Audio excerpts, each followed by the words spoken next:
Hi there, Anne here from Zevo Health. Hope you're doing well. What I'm going to do is to give you some simple and practical ways to deal with it and to really tackle it if you are having an experience of imposter syndrome.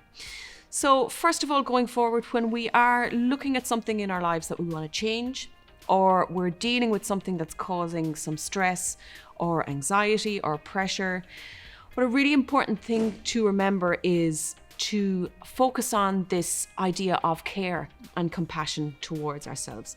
So often we can be hard on ourselves on top of the thing that is making us stressed or feeling depressed or feeling anxious. So that's a kind of a double whammy in that sense. So we need to really create that foundation of self-care, create that foundation of self-compassion, and let that be something that we work off going forward. It's also important to really get practical with ourselves, and that involves thinking about the bigger picture. So thinking about the greater context of what our experience is based in and not leaving out any grey areas, let's say, not just looking at things in a black and white sense. A great way to do that is to have two key phrases in mind. So the first one is, where is the evidence? And the second one is, what's the most likely scenario? So what I would like you to do is, if you're old school like me, you might get a pen and a piece of paper, or feel free to do this digitally. It will just take a little bit of time to take some notes on your experience. So to reflect on what your situation is like at the moment, what's causing you that stress, or what are those kind of thoughts that could tie into that experience of imposter syndrome. So I will give you an example. So let's say then you get wind of a promotion in work. You might have feelings of dread, you might have feelings of anxiety or stress. You might feel this in the body where you get lightheaded, or you might feel like your heart is going to thump out of your chest, or you feel like you have a knot in your stomach.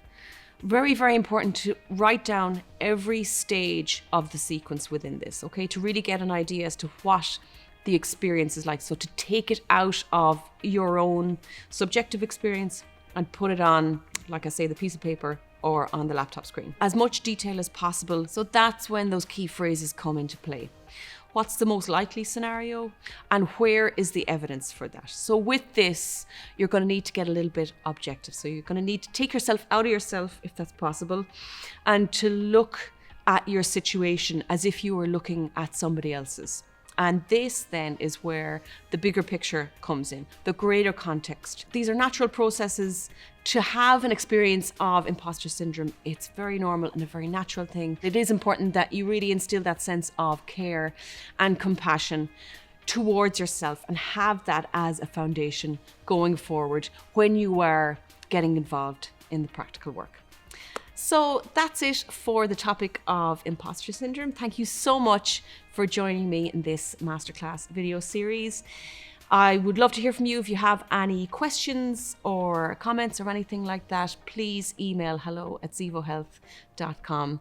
And in the meantime, take care of yourselves and stay safe.